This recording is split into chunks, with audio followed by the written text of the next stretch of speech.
Fala pessoal, mais um episódio aqui do PindaPod, mais uma segunda-feira, 2024 bombando o nosso podcast. E hoje eu tenho a honra de receber aqui um amigo, um jornalista, locutor, mas tem muita qualidade, muita profissão. E trouxe aqui um livro que saiu fresquinho aí no final do ano de 2023, o título é Confesso Ter Vivido, Fragmentos de Mim Quando em São Paulo. É o Marcos Ivan, que é natural de Campos do Jordão, mas está aqui em Pindamonhangaba já há muitos anos. Ô Marcos, seja bem-vindo. Obrigado, Julielto. Obrigado a todos que estão acompanhando o seu PindaPod e PindaPod mesmo. Agradeço a oportunidade de trazer um pouco do meu trabalho enquanto escritor e vamos conversando aí. Fica à vontade. Bater um papo. Legal. A ideia do podcast aqui, ô Marcos, é porque já tinha muito programa de rádio, né? A gente vem de uma era que o rádio é muito forte e ainda é, né? Mas os podcasts acabam trazendo a imagem para a pessoa, né? Então é uma versão diferente. Eu e a Aline nos encontramos num ponto em que convergimos as nossas ideias. Ela também queria montar um podcast, eu também. Peço desculpas pela ausência dela, mas está morando em Piracicaba e está um pouco difícil conciliar a agenda. Mas a ideia é essa, conversar e conhecer as figuras ilustres, porque, Marcos, você tem um trabalho já, que eu já conheço há muitos anos, de jornalismo no município, trabalhando com turismo, a gente vai conversar sobre tudo isso.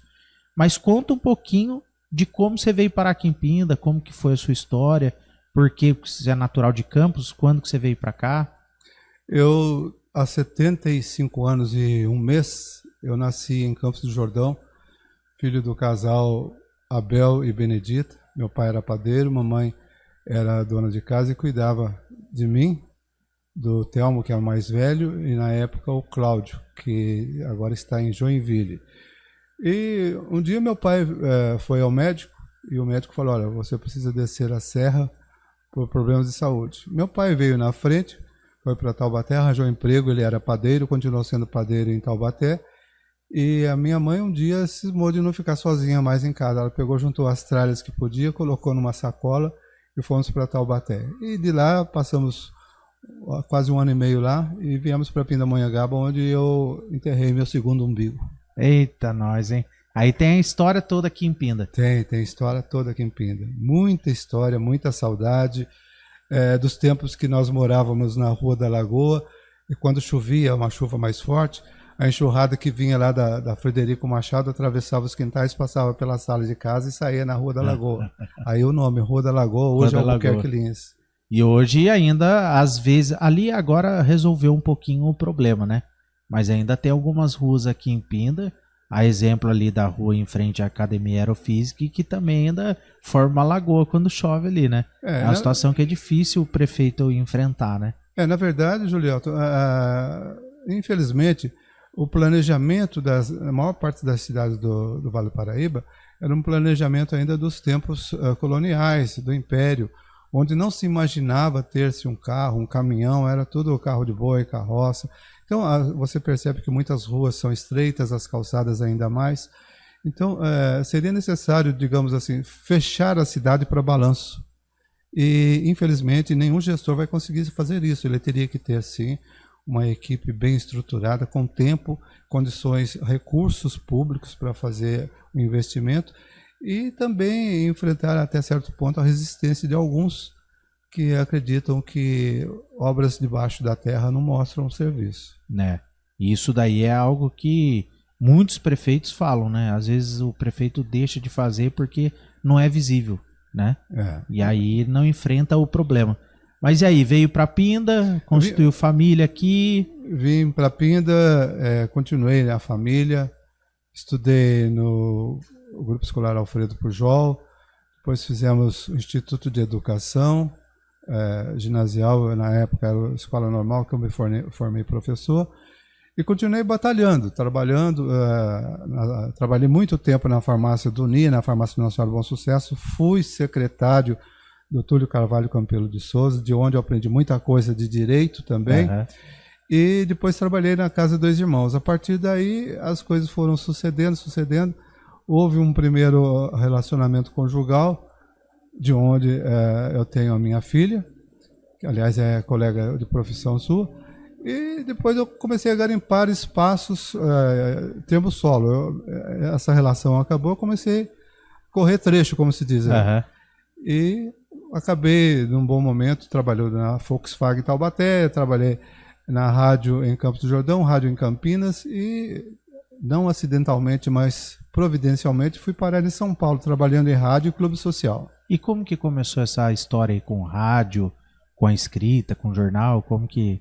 Bom, eu sempre gostei, apesar de eu ter falado agora há pouco que eu não gostava de escrever manuscritamente, eu sempre gostei de escrever porque a nossa mãe nos entregou para a escola, no primeiro dia de aula no primário, nós já sabíamos ler e escrever. Então, a minha primeira professora foi minha mãe. E eu gostava de escrever, eu gostava de copiar, eu gostava de... quando eu acertava uma palavra, eu escrevia por cima dela de novo, entendeu? E eu comecei a gostar de escrita. E eu comecei, na época do ginasial, o professor Morgado era o professor de português, ele sempre nos estimulava a escrevermos, o Bargis também, professor de ciências, sempre solicitava dissertações, eu ia continuando escrevendo. Agora, da escrita para o rádio, foi um dia que o J. Marcondes, o saudoso J. Marcondes, transmitia, vê se pode isso, o rádio, transmitia pela rádio a prova pedestre 10 de julho, que era ponto alto do calendário esportivo de Pindamonhangaba no aniversário da cidade. Então ele estava sozinho lá. Ele ia narrando a prova. Ele ia narrando quem passava, né? E daí deu um vendaval e espalhou as folhas com as anotações dele. Ele falou assim, e agora? Eu ajudei a recolher as folhas, que eu estava do lado dele. Ele falou assim, quem que passou aí? Eu falei, número tal, tal. Então... eu me lembro até hoje, passou aqui o número 72, Luiz Fernando Caetano Jacaré, que era da Força Pública, nem era Polícia Militar. E esse camarada ganhou. Então esse momento marcou. Você nunca mais esqueceu? Nunca mais esqueci. Daí um dia ele falou assim, você quer trabalhar comigo? Vai lá fazer um teste na rádio depois das 10 horas, que a rádio fechava às 10 horas. Eu fui à rádio às 10 horas, rádio fechada. No outro dia, rádio fechada. No terceiro dia, ele falou, vamos fazer o teste hoje. Eu falei, mas são 10 horas da manhã. Ele falou, não, meio-dia você vem aqui. Meio-dia eu fui lá, ele começava o Panorama Esportivo Difusora, 12:30.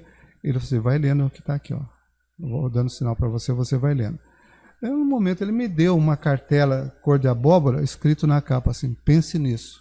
Milhares de pessoas estão na sua audiência agora. Acendeu uma luzinha lá, eu abri a cartela. Nota de falecimento. O prédio inteiro tremia, só eu que não. Era a nota de falecimento do Major Mário Agnello de Lacerda, herói da Segunda Guerra, e tinha feito o passamento. A partir daí o Jota mandou, volta amanhã, volta amanhã, volta amanhã, e eu voltei amanhã vários anos.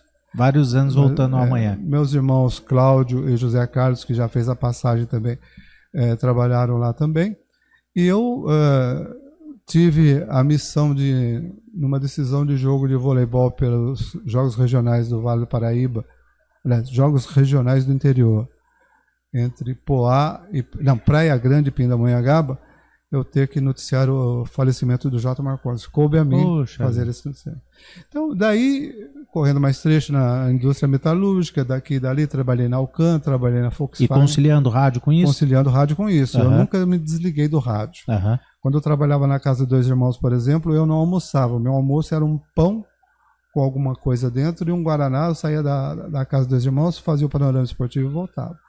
Daí foram épocas de transmissões carnavalescas, transmissões de missa, transmissão dos funerais do padre João José de Azevedo, nós transmitimos também. E daí seguiu, sabe, o vírus contaminou o nosso sangue, nós não deixamos... Não sai mais da rádio, não tem como. Não tem como. E aí, como que você foi para São Paulo? Daí para São Paulo um dia, um outro relacionamento meu tinha caído na cachoeira e eu tinha feito todos os testes para ser chefe de uma equipe de telemarketing. Só precisava passar no departamento de recursos humanos para assinar o contrato. Eu cheguei lá, a garota falou assim, seu Marcos, quanto custou a sua passagem? Eu falei, tanto. Então está aqui a sua passagem, uma estadia de hotel para o senhor, refeições. Nós não vamos mais precisar do seu trabalho porque a sua idade ultrapassa o perfil da empresa. Puxa. Aquilo lá foi um soco na boca do estômago. Mas eu não me abati. Eu desci tentando imaginar o que eu poderia fazer. Isso aí, inclusive, é um capítulo do meu capítulo do livro. E um cidadão, que até hoje eu não me lembro o nome nem a face, porque eu não olhei para a face dele, eu estava passando ali na Conselheiro Crispiniano, ele falou, o seu emprego está aqui, e me deu uma papeleta. E nessa papeleta era alguns metros adiante, uma empresa de recrutamento chamada Gente. Eu fui lá, não queriam me atender, briguei. E de toda essa discussão, acabou que eu fui contratado pelo clube. Entre um time de 26 pessoas, eu era o 26º, 25 foram dispensados com o currículo de Escola Pan-Americana de Artes, Fundação Getúlio Vargas, e eu estava simplesmente com a minha formação profissional do interior. E daí foi o caminho. Aí você foi contratado para trabalhar onde? No Clube Espéria, em São Paulo, que é um clube da elite, né? Como responsável por toda a comunicação interna do clube. E foi nesse momento que o Sérgio Cursino descobriu que eu estava lá e me chamou para produzir a Rádio Globo para ele. O programa Sérgio Cursino no domingo, 8 horas da manhã. Um negócio louco, né? 8 horas da manhã. Quem queria escutar Sérgio Cursino e Marcos Ivan produzindo? Ganhamos o Ibope várias vezes do time de futebol deles, que era o campeão de audiência. Depois, quando eu sofri o acidente... E o Sérgio, inclusive, né, a gente comentava aqui nos bastidores, está lá em Sergipe. Está em Sergipe. E a gente se fala de vez em quando, já está combinado, já que numa próxima vinda dele aqui para Pinda, ele vem bater um papo aqui no podcast também. O Sérgio é uma pessoa que, sabe, desde o começo, quando nós estávamos aqui em Pindamonhangaba ainda, que ele começou a trabalhar operando o som do meu programa, ele não gostava de música brasileira. Então, meu programa tinha 2 horas de música brasileira. Ele enxugava para 30 minutos e tocava Pink Floyd, Rick Wakeman e outras coisas do rock da época. Daí, lá na Rádio Capital, ou antes até, ele aprendeu a gostar de música popular brasileira. O Sérgio é uma pessoa que as pessoas sempre diziam, Marcos, o seu texto com a interpretação do Sérgio é o casamento perfeito. Realmente, eu ainda hoje, apesar de um pouco distante, eu sei quando ele quer pontuar, quando ele quer destacar um texto, quando ele quer suavizar o impacto de uma palavra, e isso nos deu também, não só na Globo, mas também na Rádio Capital, bons momentos no Ibope, comparando com as outras grandes emissoras de São Paulo. Foi uma parceria boa. É o casamento perfeito, eu considero assim, sabe? A capacidade dele com a minha habilidade de escrever. E aí, depois que saiu lá do clube? Eu saí do clube, permaneci um pouco na rádio... Não, vim para Pindamonhangaba fazer o tratamento do acidente que eu sofri. Trabalhei um pouco aqui, comandando a equipe de reportagem da difusora de Pindamonhangaba, e voltei para São Paulo, foi quando eu fui para a Rádio Capital. E da Rádio Capital, depois de um certo tempo, trabalhando numa produtora que tinha, inclusive, o Raça Negra e outros grupos. Quando, nessa época, a Rádio Capital era o auge. Existia a Globo, e o Globo com o Padre Marcelo e outros comunicadores, e a Rádio Capital com uma equipe. Só que daí, o que aconteceu? Um dos comunicadores da Rádio Globo foi mandado embora via fax. Só que depositaram todos os direitos dele. Ele ficou uns tempos... Tem gente que deve estar assistindo que nem sabe o que é fax, né? É uma carta mandada por telefone. E esse camarada, rapaz, ele juntou o dinheirinho dele, guardou, de repente, assim, mineirissimamente, ele comprou toda a grade de horários da Rádio Capital. E daí houve uma exoneração de todo o time. O nosso time era Sérgio Cursino, era Sônia Abrão, era Célio Guimarães, era Rose Marques. Então todo esse pessoal foi mandado embora, preterido, porque daí esse outro comunicador trouxe todo o time dele. Inclusive ele resgatou Eli Correia para a Rádio Capital. Então o Sérgio Cursino foi para um lugar, foi para o sul, eu voltei para o interior, porque nessa época meu pai também já não estava muito legal de saúde, e permaneci aqui. Mas eu tenho muita saudade de São Paulo. Não, imagino. Muita saudade. Imagino. É um mundo de oportunidades, né? Até para quem vive a comunicação, acaba sendo muito melhor do que o interior, né? Sim, é uma coisa que é ao respeito profissional. Aham. Os nossos operadores de som trabalhamos 6 horas na Rádio Capital. Com um intervalo de 2 horas, que legalmente é exigido, eles poderiam trabalhar em qualquer outra emissora. Entendeu? Aham. Aqui no interior não acontece, infelizmente, isso, onde o comunicador tem que ser o próprio produtor, redator e corretor de propaganda. Tem que fazer tudo. Tem que fazer tudo. Tem que bater escanteio, cabecear Sair e ainda vendendo apitar anúncio, o gol. tudo. Tem que vender anúncio. Não é fácil. Infelizmente. Lá a vantagem de São Paulo é que as agências de publicidade compram a grade de horário, né? Legal. Então isso é... Bacana. É uma oportunidade para quem quiser conhecer um pouco da vida aí do Marcos e da vida dele, principalmente em São Paulo, ter acesso aí ao livro.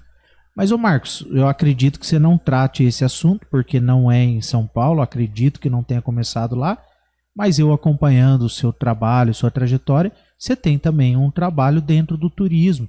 Inclusive, você tem um canal 39 ainda, né? Conta um pouquinho do canal 39 antes da gente falar do turismo. Exato. Só no livro aí, depois, num outro momento, eu gostaria que vocês... Eu vou destacar um item só. Fica à vontade. Alguns capítulos chamados De Carona com o Perigo e Oco no Coco. São alguns capítulos... Oco no Coco. No momento que eu perdi a memória em decorrência de um choque emocional. Aham. Bom, Canal 39. O Canal 39 foi um resultado da minha aposentadoria. Eu me aposentei, fui ao Banco do Brasil, saquei os recursos, sentei com Edna, minha parceira intuitiva, que é demais, essa mulher é demais. Que também é uma parceira, né? Uma parceria muito... Minha diretora, minha fotógrafa, e ela me mantém, às vezes... Na linha, em cima do fio da navalha, que é um negócio complicado. E sentamos, o que nós vamos fazer? Ela falou assim, o que você sabe fazer? Eu falei, sei trabalhar com jornalismo, com escrever, fotografar. Ela falou assim, então vamos fazer isso. E nós fomos, compramos equipamento, e no dia 23 de janeiro, há 12 anos, quando era instalada a região metropolitana do Vale do Paraíba e Litoral Norte, eu precisava arranjar um nome pro site. Precisava ter um canal de comunicação. Foi então canal. Quando eu estava pensando em falar canal, o anunciador da assinatura falou que são 39 municípios. O governador Geraldo Alckmin assina nesse momento a Constituição da região metropolitana do Vale do Paraíba, que integra 39 municípios. Eu falei, aí, ó. Canal 39. Canal 39. Entendeu? E daí para cá nós fizemos um pouco de... a nossa pauta era... Nossa editoria era bem diversificada, nós cobrimos praticamente todos os setores, menos polícia e um pouquinho só de política. Só que no momento eu fiz um curso de gestão de turismo e comecei a frequentar algumas cidades, a verificar como que era o turismo, como era interessante, como é interessante o turismo. Eu falei, Edna, vamos focar somente em turismo e cultura?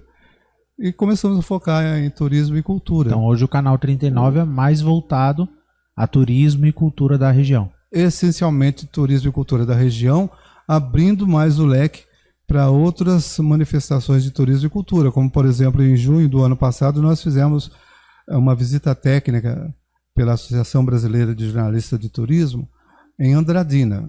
Vamos fazer no próximo final de semana, uma outra visita técnica em Embu das Artes. Convidados que somos, entendeu?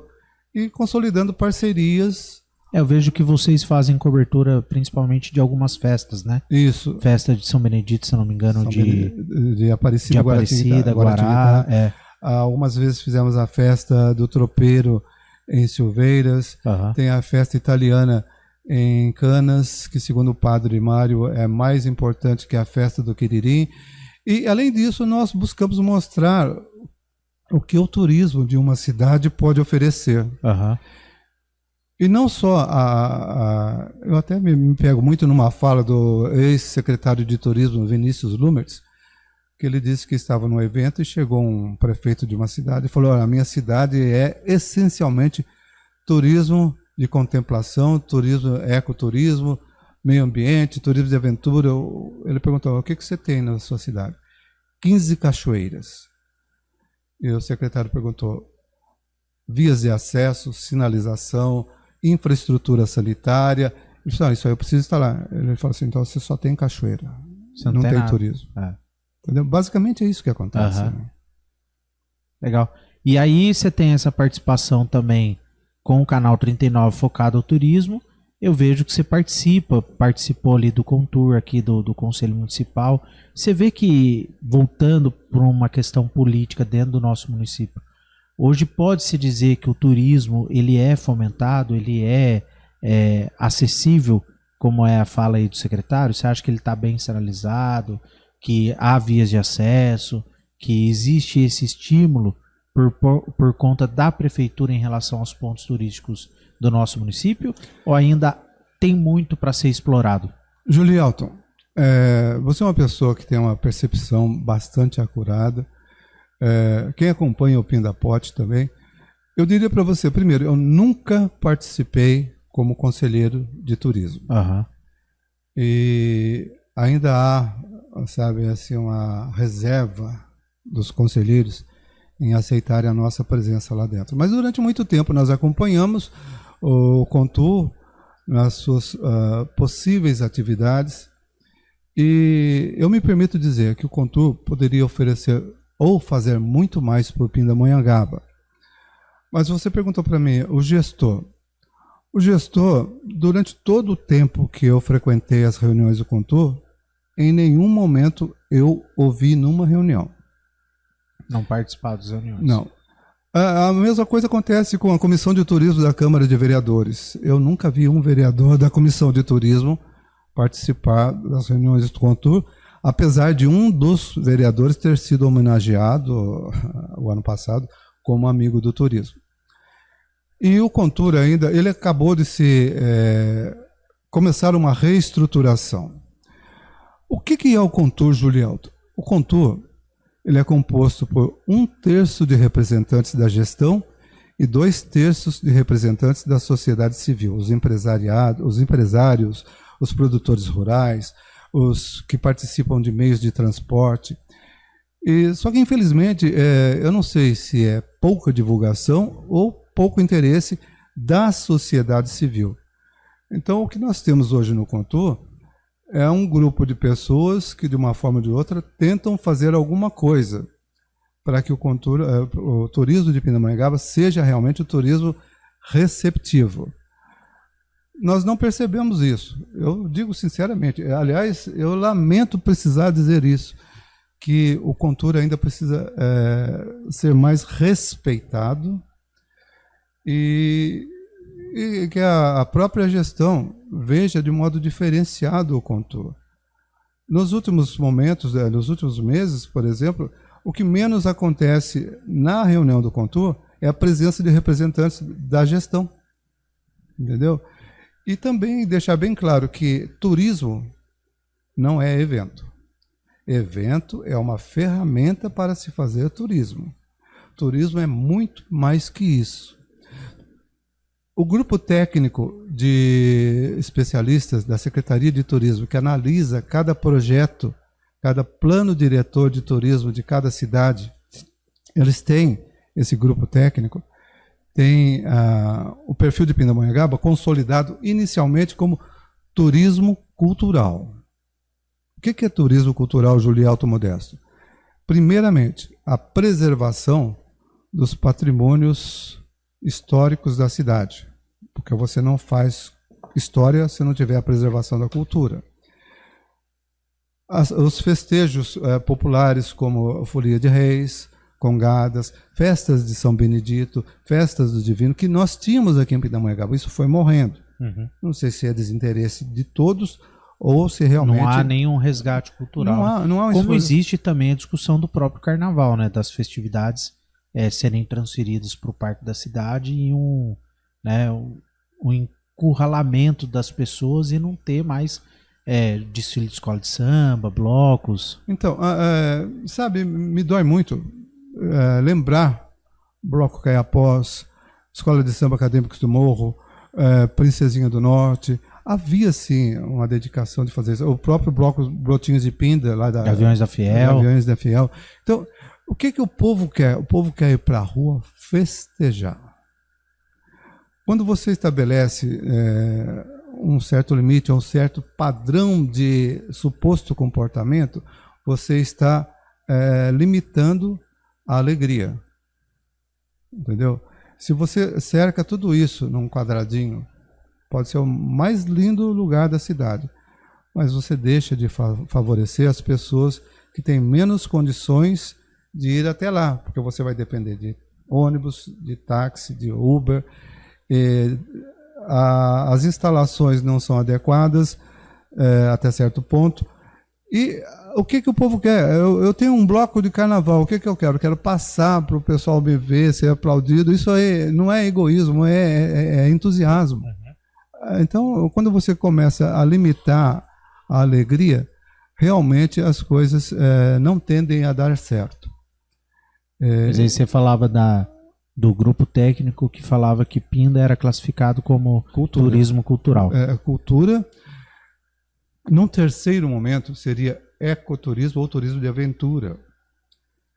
O turismo religioso é um pouquinho também contemplado, mas a essência é... O turismo religioso é somente pelos caminhos que passam por Pinda, né? Não. Não? Não.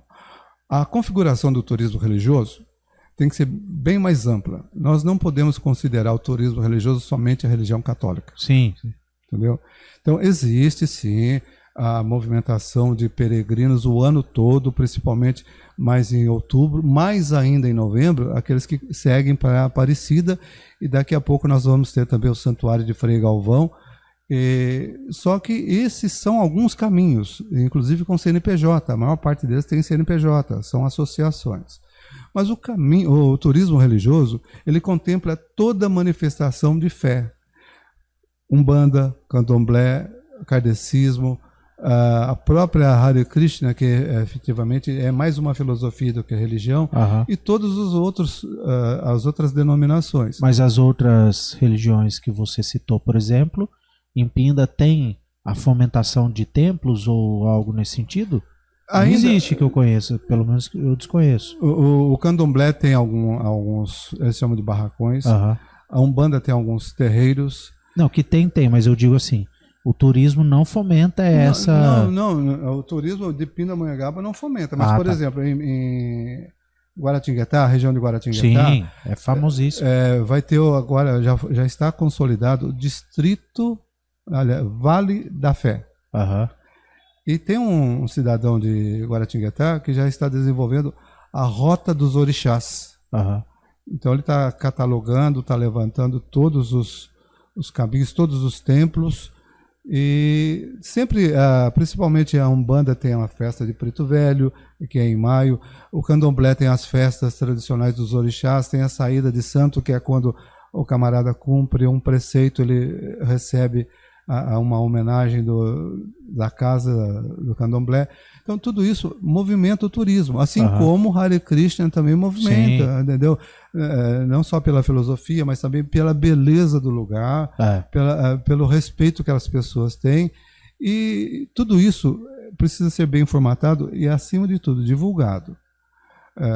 O fomento do turismo pela gestão da cidade tem que ser realmente fazer com que o turismo apareça e que as instituições e a sociedade privada promova, realize os eventos. Não pode tudo ficar na mão do gestor ou na mão de um departamento de turismo, porque daí um discurso vai ser de um lado só, entendeu?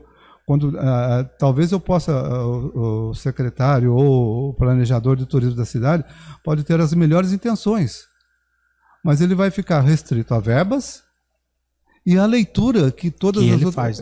A leitura dele e também a leitura que outras pessoas farão. É recomendável, inclusive, eu acredito até que seria motivo de concurso, fazer-se um concurso público para a contratação, efetivação de um especialista em turismo, um turismólogo ou um técnico em turismo. Aí ele teria todo o tempo necessário para elaborar aquilo que é preciso para uma cidade caminhar para o turismo. E é uma dica importantíssima e, se bem observado pela gestão, vai caminhar para que seja efetivado políticas públicas voltadas ao turismo efetivo, né? É o que você falou, não porque o que infelizmente acontece é muda a gestão, muda o gestor, muda o secretário, muda o diretor, cada um implementa a sua visão, não dá continuidade no trabalho que o antecedeu. O Conselho Municipal, que a sua maioria é formada pela sociedade civil, pouco é ouvido, porque pelo que você falou, as participações que você teve no Conselho, participando de reuniões, não via a presença do gestor municipal, então fica um negócio meio largado, né? Vamos dizer assim.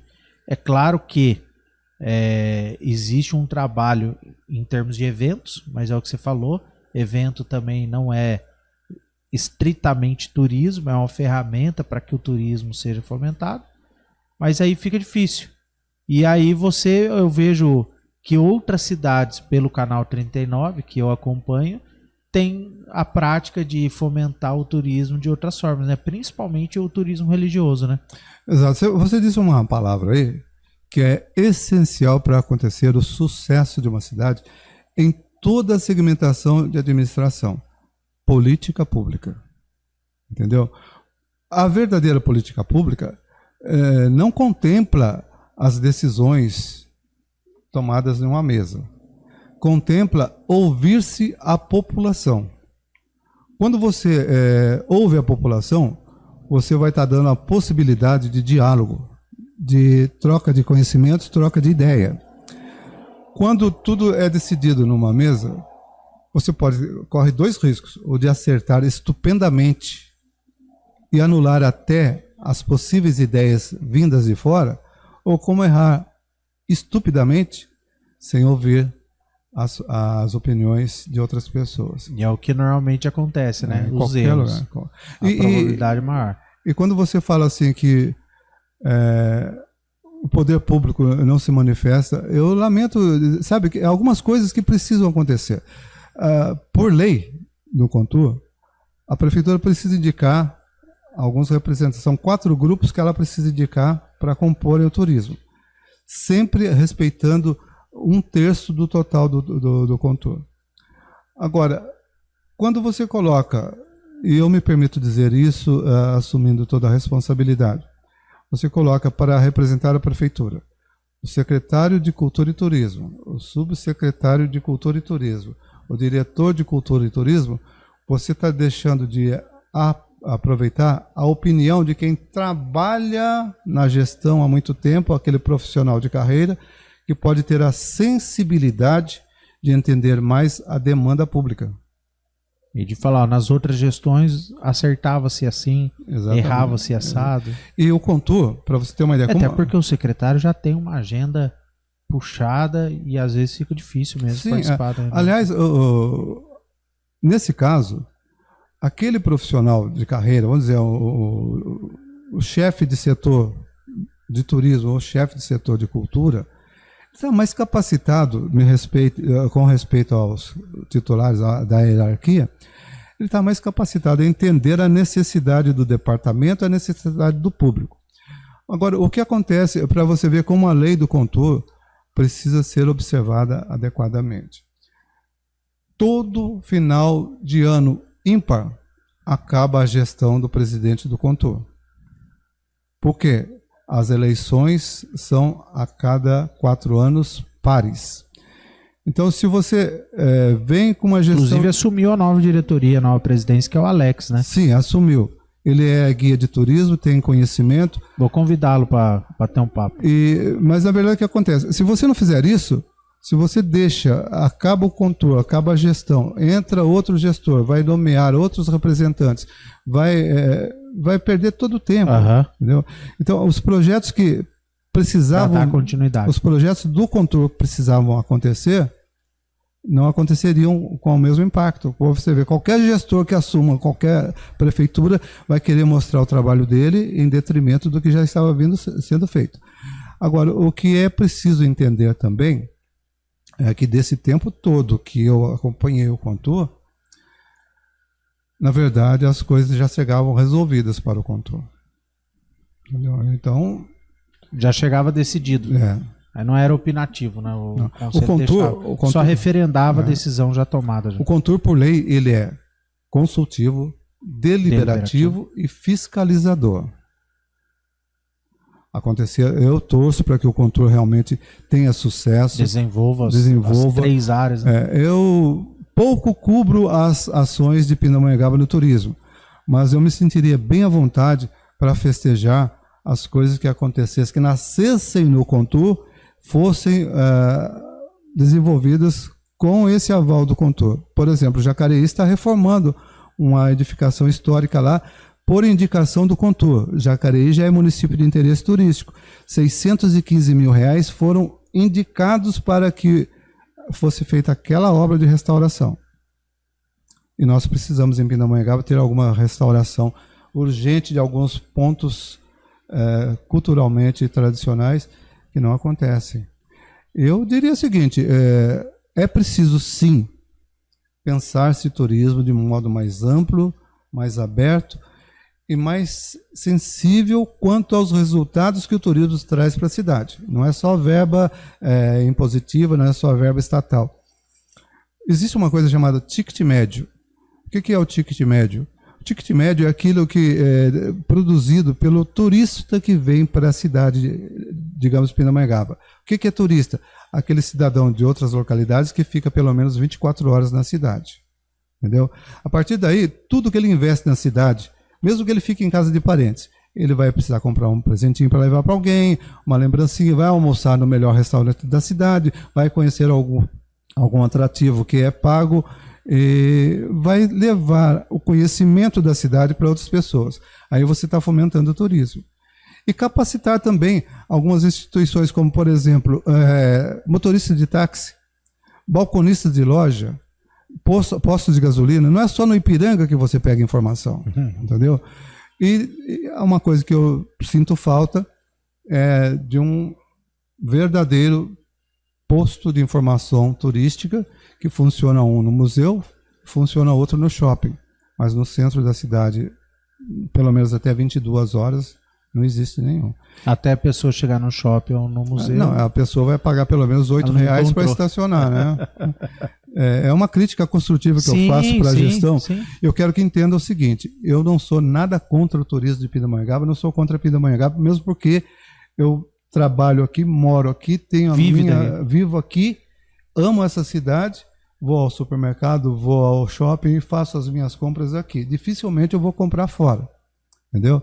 Só que é preciso realmente termos essa leitura da responsabilidade de se fazer Pindamonhangaba vir a ser município de interesse turístico. Tem quase tudo para ser. Só precisa deixar de correr na pista sem alçar voo. Para isso é preciso atenção. Nós vamos ter em abril o elenco dos municípios de interesse turístico, das instâncias turísticas do estado de São Paulo. Hoje são 71 instâncias e 141 municípios de interesse turístico. Se nada acontecer, não vai mudar nada. O que vai acontecer é alguns municípios turísticos de interesse turístico sobem para a instância, outras instâncias descem para município de interesse turístico e aqueles com menor score descem e perdem.